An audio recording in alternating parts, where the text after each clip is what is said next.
And once again, I'd like to welcome everybody back to the Buffalo History Channel for another interview. Today, on this edition, I am very glad to have a gentleman who has been a longtime media figure in the Buffalo area for quite some time. I know he's not there anymore. He's retired, but you remember this gentleman. He had many articles and many op-eds over the years on a lot of the goings on in Buffalo. In fact, I just got finished telling him off air that he did a story on a short film that I shot with the Citizen Action and the Alliance for Quality Education. This was back in, I want to say it was back in like 2003, maybe, where it was an issue with then Governor George Pataki, and he talked about apparently mentioned that an eighth grade education is more than enough for a young person to get ahead in today's society. And there was a lot of backlash against that. And they contracted me to put together a video. I worked on that with Solar Ingram in the area, and it was called The Terror of Education. So that got a little bit of play around the early 2000s. So let me introduce and welcome to the Buffalo History Channel, the one and only Rod Watson, who you remember from the Buffalo News for many, many years. Rod Watson, welcome to the Buffalo History Channel, sir. Thanks. It's a pleasure to be here. A pleasure to talk to you. After going into retirement, I guess I should be happy to be talking to anybody now. Hey, must be nice. Must be nice. I got about maybe a good 12 to maybe 15 years before I can join that retirement club. So I am yet holding on, but I'm going to continue to keep on keeping on. So I always like to start from the beginning. We all know that you were with the Buffalo News. How did you, what started it for you? What made you want to get into journalism? It's kind of interesting because through high school and through my first year in college, I really thought I wanted to be an engineer. And you can't get further to the opposite end of the spectrum, from engineering on one end of the spectrum, which is totally objective, to journalism on the other end of the spectrum. And I know people talk about objective journalism, but that's not a phrase I ever use because to me, it just doesn't apply. And I'll turn to sports as an example. To me, bowling is an objective sport. The pin either falls or it doesn't. Doesn't matter whether you're Republican, Democrat, Independent, Black, white, Hispanic, male, female. If you're watching the bowling match, watching the same match, and you know how to keep score, you're going to come out with the same result. Contrast that with, say, figure skating. It has rules and regulations, but, the Russian judge and the German judge are going to see it one way. The American judge and the Canadian judge are going to see it another way. And God knows which way the French judge is going to see it. And to me, journalism is a lot more like figure skating than it is like bowling. There are so many judgment calls at every step of the process that the objective journalism is not a word I ever use. I mean, a reporter turns in a story. For a long time, I was the first line editor. One of my reporters would turn in a story. I would read it. I would say, well, you got to move this up. You got to move that down. You got to go back and talk to this person. We get it the way I thought it should be. And then I would move it along. And the senior editor would go through it again and say, no, you got to do this. You got to change that. You got to do this. And so it may not even look like how the reporter turned it in at the beginning. And so when you have a process with that many judgment calls all along the way, the idea of objective just doesn't seem to apply to me. I think that's one of the things that consumers of journalism need to understand.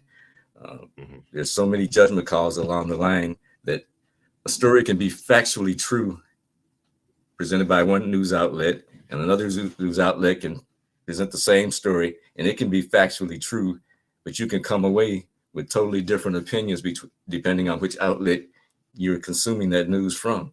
It's the buts, the howevers, the who they choose to quote and who they choose to paraphrase, who they choose to quote extensively at the top of the story and who they choose to bury at the bottom of the story. All those things can shape the overall perception that the viewer or the reader comes away with. And so a process like that, it's subjective to me at every step of the process. And so the idea of objective journalism, I know what fair means. I know what balance means. And I hate to use those two words together, given how one fair and balance bastardized them. But I know what those I know what those concepts mean. Those are the concepts that I use. Are you being fair to people? Are you giving the reader all that they need to know and trusting them to come to the right conclusion? that's the process. That's the kind of way I look at journalism. And that's but and then how I got into it. You talked about how I got into it. I started out in engineering, which is, like I said, a lot more objective. But I was at the University of Michigan. That's where I went to school. I went to Cass Okay. Technical High School. I grew up in Detroit. Went to Cass Tech, one of the good schools in Detroit. So, like I said, I thought I wanted to be an engineer. The first year at the University of Michigan, I was taking the engineering curriculum, but they also, in their wisdom, force you to take, what they call great books and some of the other courses like that. I remember one course I was taking. I think it was a sociology course, and I read something. The book was Pedagogy of the Oppressed. I still remember the book. I always say I'm going to go back and read it again and see if I get the same thing out of it. But I remember asking the Right. teacher after the class, if, if everybody read this book and took it seriously, what do you think would happen? And he said, I don't know. But if everybody read anything and took it seriously, something would happen. And that sort of implanted in me, the power of the written word. And so I started thinking more and more about journalism after that. And I switched over in my second year. And that's when I started taking journalism courses as opposed to engineering courses. And that's really what prompted me, the idea of the power to foment change, positive change through the written word, that you can reach so many people with just one article, one column, one editorial. That the power of the press is real. It's not overstated, and that really appealed to me because I grew up thinking, looking at inequity all around you, and you want to change that. You're off. Young people, mostly young people, are always idealistic, but in journalism, it sticks with you throughout your career. That idealism of being able to use the power of the press to change things, and so that's what made me want to become a journalist. Wow. And I'm sitting here And thinking back to when I was going through school. I took a couple. I did a couple journalism courses, the little stint. Then I did a short stint with journalism in 2009 and 2010. Um, that you're on a different side with it because you're with the newsprint, the newsprint journalism, the writing aspect of it. And I can remember being told by a college professor back in the early '90s that and this is one of the things that stuck out to me is that a key to being successful in this business is simply knowing how to write. And so I remember they had us do a lot of writing pieces, and I don't remember a lot of stuff that I did, but I think I was more in tune with the cameras and all that. We had to learn every aspect of the media, but I can remember doing a little brief stint in the classroom when it came to writing news and writing articles and stuff. You think What do you think is the difference between someone that gets into writing and it's someone that get into the written part of journalism and a person that just gets on camera with it? writing, you can go into a lot more depth, and that's what appealed to me. You have a lot more time Right. to, really lay out a case and really explain things to Mhm. people. Average TV Right. news segment is what, maybe a minute or two, and then, Right. you need to get off to something else. And that's what appealed to me, was being able to go in depth into things. And I was always good with words for whatever reason. I don't take the credit for that. I credit my mother for that. My earliest memories, are my mother reading to me even long before I ever started school. And I think that had a lot to do with the fact that I was always fluent with language, fluent with words, and being able to put thoughts together on paper. I credit her for that. And so it became natural to me. And the idea of being able to go more in depth and really lay out a case for people on paper, as opposed to just 30 seconds, 40 seconds, whatever the average TV interview is. That's what appeals to me about newspapers. And I think that's why I think they're going to survive. I hope they survive, because I think we need them. Uh, Yeah. but I mean, I know the industry is in a lot of trouble right now, but Yeah. I still would encourage, particularly Black people, young Blacks, to think about journalism as a career, because the power of the written word will never change. I mean, I think we're going through a phase where, you have all these alternative sources, but you don't know what where they're getting their information from, or how valid the information they're presenting to you is. Whereas with a newspaper, everything has gone through layers of fact checking and accountability. Your editors, multiple layers of editing where you have to answer questions. Where did this come from? Where did that fact come from? Where did you get this information from? Did you check with the other side? That's what you get with newspapers. By the time it hits print, it's pretty solid because it's gone through all those layers of fact checking and accountability. Whereas blogs and other sources of media, you don't have that, and so you don't really know what you're getting. And I think over time, at least I'm hoping over time, I'm trusting over time that news consumers will come to realize that the newspapers give them a value that they don't get from some of these other alternative sources of media. And that's You think particularly that's relevant right? in this day and age when you have all these so-called alternative facts and just blatantly outright lies, disinformation, misinformation. Uh, I think things go in cycles, and I hope the pendulum will swing back toward trusted sources of information. But I can't guarantee it, but I'm hoping.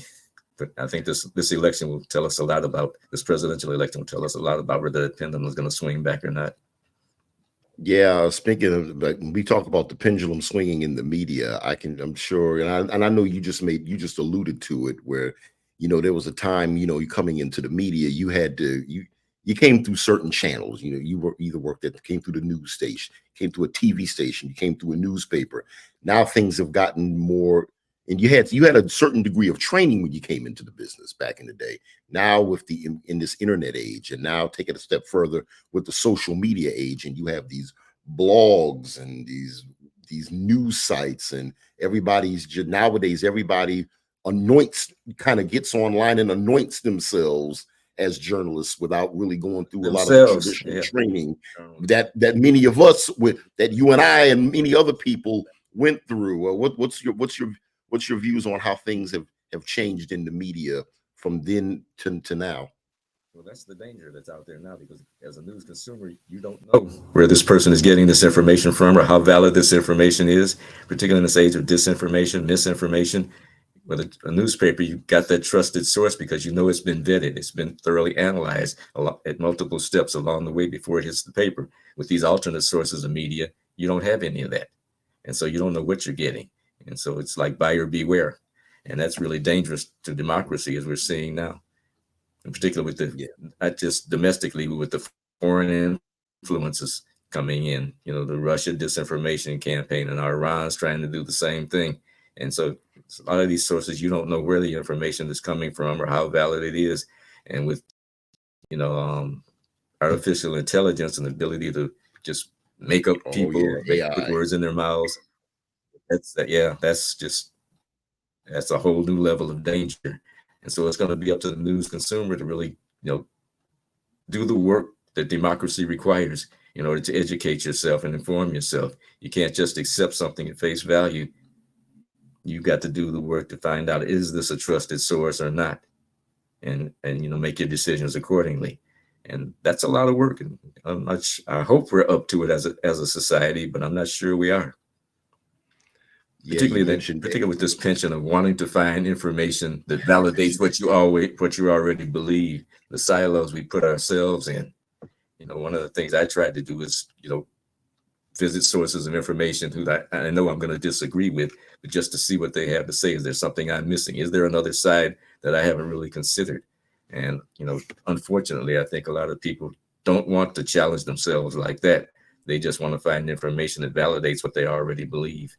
And we can't grow as a society like that. We can't come together as a society like that.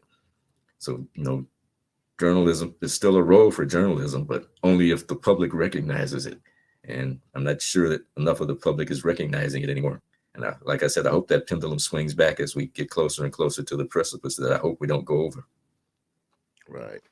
So we all know you in Buffalo for being at the Buffalo News. Now, after you left school, did you come straight to the Buffalo News, or were there other places that you went before the Buffalo News? I was one of those people who had no idea how to get a job. So I went as an undergraduate. I got good grades, but I didn't like cozy up to professors and build relationships or anything. So after I got out, I had no idea how to get a job. And so my first year, I got a job as a technical writer, which I thought would, blend that early engineering background with my journalism skills.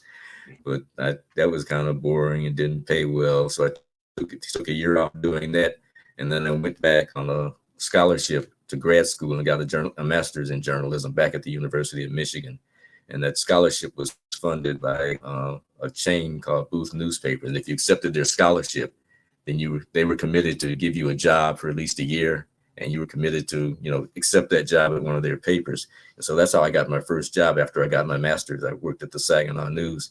That was in 78, 79. And I stayed there 4 or 5 years, and I came to Buffalo in 1983. And I figured, this was a stepping stone. I'd be here 4 or 5 years and move on. And here it is 40 years later, and I'm still there. I was still there because, there was always something to write about in Buffalo. So there was never really a reason to leave, because we never really solved any of the problems and any of the issues that I was dealing with. And so I always had, fertile material to write about. And so it was a good place to be as a journalist. I began like most journalists do, as a general assignment reporter. And they liked my work there. And there was an opening on the editorial board. And the editorial page editor, I learned later, he asked my editor on the news side about my copy, because he liked the stories I had written, the way I approach stories, the way I put stories together. And he asked, did my copy need a lot of editing? Was it clean when it came in? Did they have to send it back and get questions answered and all like that? And apparently they must have told him no. It was it appeared in the paper pretty much the way I turned it in, and so it was already complete. And so he offered me that position on the editorial board. And that's how I started as an opinion writer. And I joined the editorial board, I think, in 1987 or 88. And then in 1992, with a different editorial page editor. And editorials and columns are both opinion pieces. The difference is an editorial is an opinion that represents the Buffalo News as an institution.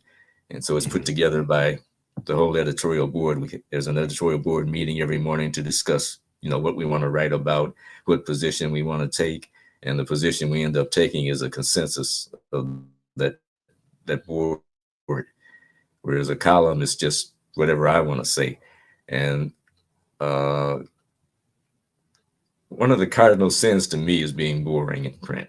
And editorials, at least at that time, were kind of stodgy. I think of editorials as, giving a speech to like 400 or 500 people. Your language is kind of formal, kind of stilted, whereas a column is dealing with that same topic, but maybe at a cocktail party where you're talking to just 4 or 5 people and maybe you've already had a couple of drinks. It's a lot more loose and language is more colorful. And so I was writing editorials. Like I said, to me, the greatest sin is being boring. And so I would put what I call one-liners in the editorials to try to get people's attention. And because editorials were more stodgy, she would have to take those out, but she liked them. And so she said, I'll give you a column so that you can have the freedom to express yourself in these more colorful ways that we as an editorial page we're not ready to go that far yet, but I see the value in it. And so that's how I got a column. I didn't ask for a column. They asked me to write a column because they liked what I was saying, but they just weren't ready to let the editorials be that free flowing. And so I started writing the column in 1992, and I was on the editorial board writing both editorials and columns for a while. And then in around 2000, they wanted me to come out on the city desk because they never had any African-American editors on the city desk. And so I came out and worked on the city desk as one of the assistant editors, overseeing teams of reporters, but still writing the column once a week. And I wrote the column from 1992 until earlier this year when I retired. And like I say, there's never any shortage of things to write about. And so when you first came to the Buffalo News, were there any other Black people working there at the time? I know Carl Allen was with the news for a while. It was Carl Allen, a woman named Michelle Williams, and an older gentleman. I can't remember his name. It was Bill Watkins, I think his name was. So I was the fourth at that time. Yeah. Okay, so when you were the editor, we got up to a high. We got up to a high of about 13 or 14 at one point, and then we backslid. But I know when I first got there, I mean, one of the Society of Newspaper Editors, they would do an annual survey, a diversity survey, and the news was so bad at that time that they wouldn't even give them the data because it was so embarrassing. And then, we did get up to like 13 or 14. I think that was the max. And then since then, we've regressed a lot. But the When you newsroom were, itself is so small now. We've lost yeah, people. But when you were the took what at were you the going to editor. ask me? Yeah, when you were at the because I know we have a delay in the video. When you were at the edit desk, and you were overseeing some of the reporters, well, did you find it a challenge to find to try to focus, or was there pressure from the community to try to focus on more stories in the Black community? That pressure from the community, it was just No, for me. That was one of my focuses. Like right. one time, I oversaw the city hall reporter, the Yeah. education reporters, and with those kind of political report, with those kinds of beats, stories about the African American community just going to naturally flow from those, given the size of the African American community in Buffalo and the political representation. And so Hmm. stories about the African American community naturally going to flow just from the beats that my reporters were covering. Hmm. But Were it was there one, any? it was Were one of there? the focuses as a columnist, though. Yeah, it was particularly one of the focuses as a columnist, and one of the, I guess, criticisms of people in the community. Why are you always writing about race? And I even heard it from inside. I even heard it from inside the news. The years later, one of the editors told me, Wow. "Well, when we gave you a column, we didn't expect you to write about race as much as you do." You know, I didn't say anything, but I'm thinking, what did you think I was going to write about? I mean, if not me, who? Yeah. I remember I was watching because I was on hand at WFO a few years back. You were on Ted Kirkland show with Melvin Watkins, and I know they at the time you had the case of indictment 41413, and I know they were asking about the they were asking if there were more, there could be more coverage of that story. And I know that there was, you alluded to something about process stories. And sometimes if and I'm trying to remember how it was worded. If there's not a whole lot going on with it at the time, then there's not really a need to always cover the story. Oh yeah, yeah, yeah. That was one of my editors' sort of pet peeves was process stories. You don't need to cover every single step of the process. Uh, Right. like legislation, it takes a while for it to work its way through the committees and all of that. And his feeling was people weren't all that concerned about every little step of the process. They wanted to know what the result was going to be and how the result was going to impact on them. And that's the story we should be focusing on, not necessarily every little step of the process that the activists might want you to cover. Yeah. Yeah, it's like that sometimes. So a lot of What times, was that process is important because that's when things get shaped. That process is important because that's when things get shaped, and that's when the public really has a chance to weigh in before the deal is done.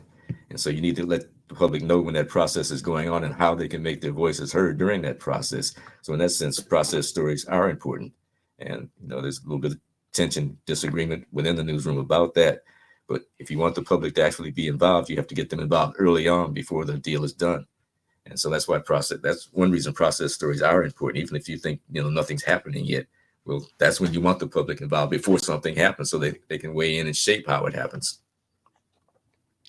While it's on the topic of stories, throughout your times that your years, were there any stories in Buffalo that throughout your years that stuck out to you that you felt were like significant in your career that you can remember? Not so much Like story. any one Okay. particular story or issue, but just the whole overall effort to deal with race, to deal with Mhm. race openly and honestly, and to elevate the African American community. And that's what I tried to do with the column over the years, was to let people know about the issues that were affecting the African American community. Because I think a community is like a chain. So they say a chain is only as strong as its weakest link. Right. Well, if the African American community is not thriving, then Western New York as a whole cannot thrive. And the challenge has been, making other parts of the community understand that, recognize that, and want to take account of that and act on that. And that's been, in one sense or another, that's been the story for me over these 40 years. is Yeah. trying to elevate the challenges that the African American community faces and explain why that's important to the larger community as a whole and why they have a stake in rectifying some of the inequities that still hold the Buffalo's African American community back. And that's been sort of the challenge of my career. Du Bois You know, said the problem of the 20th century was the color line. Well, the problem of the 21st century is still the color line, particularly here in Western New York. yeah. I can remember when I was getting out of school and coming back to Buffalo and starting to get myself into the community and also working on my first documentary on the Build organization. And I tried to educate myself on things going on in the community. And I can remember at times reading. I don't remember anything specific, unfortunately, but I can remember, referring to a lot of your columns. That kind of that were very educational for me on just what was going on in the community and the state of the community, as well as some of the race relations that have went on in the community. I just wanted to just throw that out there. So it's your columns have definitely been essential for me over time. Now you're also, I'm not sure if I'm correct. I should have asked you this early on. If you're the not the Buffalo Association of Black Journalists. Um, I know you're a part of the organization. I'm not sure if no, I know you were the president of it. I think Jazz is the president of it now. Could you talk to us about how the BABJ began in Buffalo? Actually, it sprang from another group a group called, I think it was called the Minority Media Professionals, and Yes, yes. some of us were a part of that, and we didn't like the way that organization was going, and we thought there was more power in being affiliated with a larger group like the National Association of Black Journalists. So some Okay. of us split off from that group and formed the local chapter of the National Association of Black Journalists. I think we formed back in, I want to say 1999, I believe we formed. Yeah. Okay. Okay. And I was the founding president. I was president for up until like maybe 4 or 5 years ago, 2 or 3 years before the pandemic. And I just felt like it was time for fresh new leadership. And we had some new young journalists that come to Buffalo, and they had a lot of energy and brought a lot of new ideas. So I figured it was Yeah. time for, to turn over the reins to the younger people then. But yeah, it's still going. It went dormant for a while, and we had some issues with, people came in, they took over leadership, but then they didn't stay here. And in the transition, a lot of the paperwork and banking paperwork and all that kind of stuff kind of got lost in the transition. So we had to reach back to them and get a lot of that stuff straightened out. But EJazz has done a good job of getting that all straightened out, and now we're starting to rebound and starting to get back out in the community again. So I'm still a part of the organization and helping her as much as I can. We were trying to pull together a school board debate, but that unfortunately that didn't happen. Yeah. Yeah, I can remember She's gonna be. many of the. We've got some things coming up, so stay Okay. tuned. She's Okay, I know. Yes, Jazz is yeah, wonderful, yeah. We did. wonderful I young think lady. probably the debates. I think the debates were probably the things we were most known for, because anytime there was Yeah, a big yeah. race, we would sponsor a debate, and our debates were different because the questions we asked focused on specifically on the African American community. How is this race going to impact the African American community? What are your proposals for elevating the African American community? That's what distinguished our debates from other debates that made them must see for the community. Whether it was I mayoral can. debates or county executive debates or legislature debates, council debates, school board debates, we covered it all. And always with that focus on how is this race going to impact the African American community? Yeah, I can remember around that time, and you just reminded me of how everything started with that. Now I can remember, and then this goes back to when I was around the early 2000s when I was on W in radio at the time at WBLK.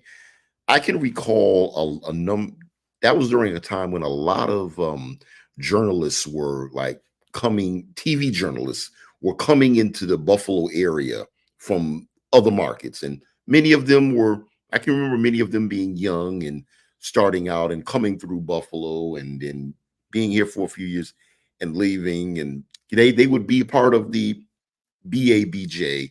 And I think I can remember that I can vividly remember at WBLK when they would come into town, many of us on the BLK Air Force would try to connect with them and try to foster. We would always try to foster at least some degree of camaraderie, at least on our part. I don't know how it went completely in full, but I know through BLK we tried to connect with people. Do you think what I'm trying to ask is do you think that things now, when you look at things nowadays as opposed to back in the day, have things improved in terms of seeing more blacks in the media, particularly locally, because they always used to come from out of town? I think most of them still come from out of town, and Yeah. cutbacks that all the companies are experiencing. You know, we the numbers are down. I think across the board. I know they're down at the Buffalo News, and from what I've heard, they're down at the TV stations as well, just because of the financial woes that the industry as a whole is going through. And you know what they say, when white people, was it white, when whites catch a cold, blacks get pneumonia. So Yeah. that's Yeah. sort of like, first hire, last hire, first fire, that sort of thing. So yeah, it's a struggle. It's still a challenge, but I tend to think that media is a lot like government in the sense that the public gets what it demands. Like Frederick Douglass said, power concedes nothing without a demand. If you don't demand more, you're not going to get more unless the public demands more representation at the TV stations and at the Buffalo News. It's probably not going to happen because big institutions like that, they're inertial, like Newton's law of inertia. No, they just keep doing the same old thing in the same old way, unless, like Newton said, they get acted upon by an outside force. And that outside force has to be the community. So if the community doesn't demand it, then I think nothing's going to change.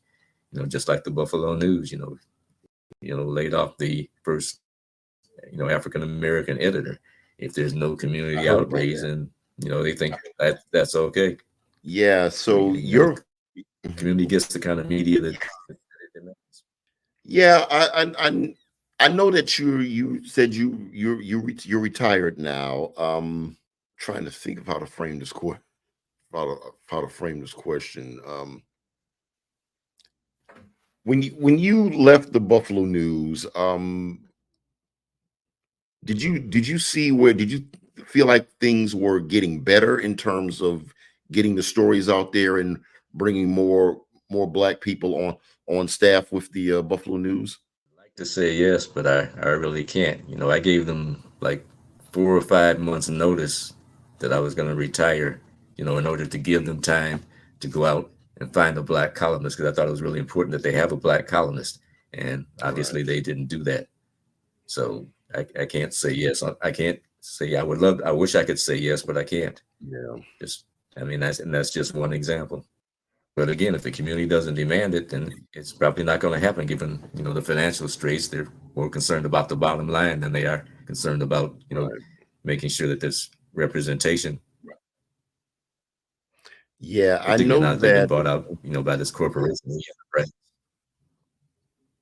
And yeah, when I look at the Buffalo News, and I think a lot of it, certainly, the internet and anything online is certainly impacted on it. I think more than anything, because now you try to. There were times I would see things online, a Buffalo News article online, and you you can only look at it for like a couple seconds before the subscription thing pops up on the screen. So I I definitely think that a lot of it's taken away a lot of that.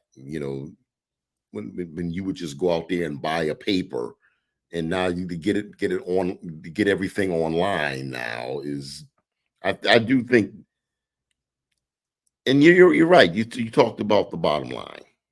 The fact that I now do. that the paper is printed out of town, there's this delay, and so instead of reading yesterday's news, a lot of times you're reading news from day before yesterday. Yeah. If you're relying on the print paper, Right. and that's not good either. But that's the business side of the business. It's the news business, and unfortunately, sometimes the emphasis is on the second word rather than the first. But that's corporate America. Yeah, corporate America. I mean, I've goodness knows I've had my trials with it. So after retiring, I mean, what do you do? What are you doing involved with now after your retirement? I know you're enjoying retirement. I wanted to get away from everything for a while. I'm not involved in a lot of community. I mean, as a journalist, you couldn't be involved in community organizations anyway. You had to, maintain that Right. separation. So I never Yeah. developed Right. those relationships.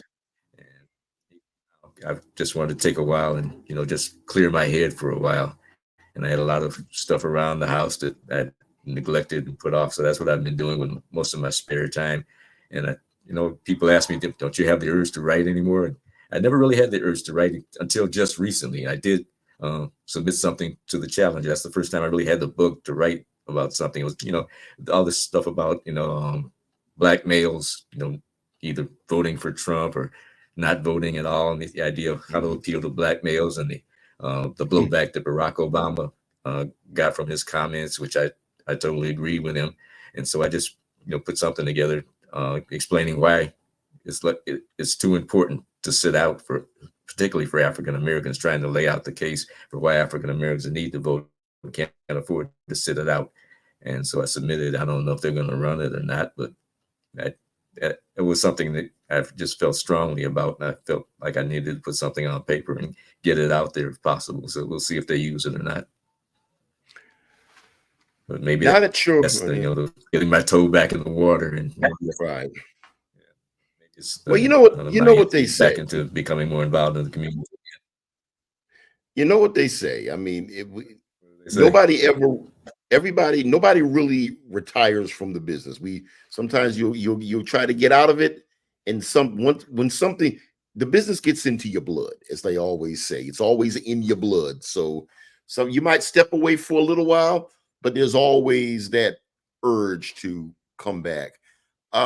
In closing, when you there was look a back. line like that in The Godfather, wasn't there, about how you can't get out? Yeah, every time I try to get out, they pull me back in. Yeah, I've gone through that myself. When Something you like look back, that, yeah. yeah, when you look back, in conclusion, when you look back on your career, for our audience, sum up the your career by talking about the impact on what you think the impact of yourself, Rod Watson, was on the journalism, as well as your impact on the Buffalo community, which you served for many years. That's what I kind of dealt with in my farewell column, and it was sort of a mixed bag, mixed emotions. I went back, I looked at some of the numbers, some of the numbers on income and education and employment, the disparities between blacks and whites in Western New York when I first started compared to the disparities now. And unfortunately, not a lot changed. And so, in terms of impact, when I go out in the community, I get the pats on the back, and people would tell me how much they appreciated what I was doing. So, in that sense, it was rewarding because I felt like I was giving a voice to people who hadn't had a voice before. And suddenly, they had a voice through me to express some of the things that they were feeling, some of the things that they were thinking, some of the challenges that they were facing.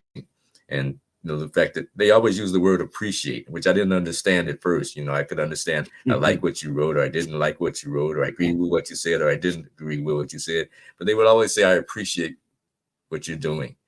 And that meant a lot to me. So in that sense, I felt I did have some impact. But if you look at whether or not there was concrete change on the ground in terms of some of the numbers, uh, things haven't really changed. And so in that sense, I guess it's disappointing to have done this for so long and yet not have had more of an impact in terms of elevating the African American community, in terms of closing those economic and educational and employment gaps. And so in that sense, it was kind of disappointing.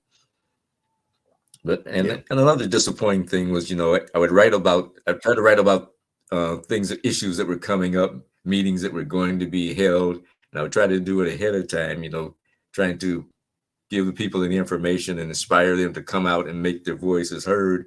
And then I would go to the meeting, and the room would be, mostly empty. Nobody would Mm, show up, even though people would pat you on the back and tell you how much they like what you were writing. There yeah. wasn't that follow through in the community. So that's been disappointing over the years as well. So it's been a mixed bag in terms of impact. people say they Yeah. appreciate it, and that made me feel good. But in terms of the actual impact on the ground, I wish I could have done more. Yeah. I think that's the case with many of us. I know that's in a lot of ways, in a lot of areas, that's been the case with me as well. But I would like to say that that your work was definitely helpful to me back in the day when I was coming up trying to learn about community relations. Was part of my crash course in dealing in the Buffalo community. And I would certainly like to thank you for being a part of the Buffalo History Channel, and we certainly wish you well in along your journey of retirement. Looking forward to getting in the next decade or so myself. But certainly, it's been wonderful to have you on here. Is there anything else that you'd like to say before we let you go? Just to the young people watching, remember the power of the press, and you should want that power in your own hands. You should want to wield that power, not cede that power to other communities, people from other communities. So if you haven't thought about journalism as a career, please consider it, because we need you. Yes, We need to use journalism to our advantage, and you can do that. You can pick up where I left off and take it further and maybe succeed where I didn't. But please, the young people out there, consider journalism, because it's an important institution, and we need more of us wielding that power. We can't cede that power to other communities. absolutely. And you also have the BABJ and the NABJ to also join with as well. All right, Rod, thanks so much for being a part of the Buffalo History Channel. Thank you for having me. I really appreciate it. It was good talking with you. All right.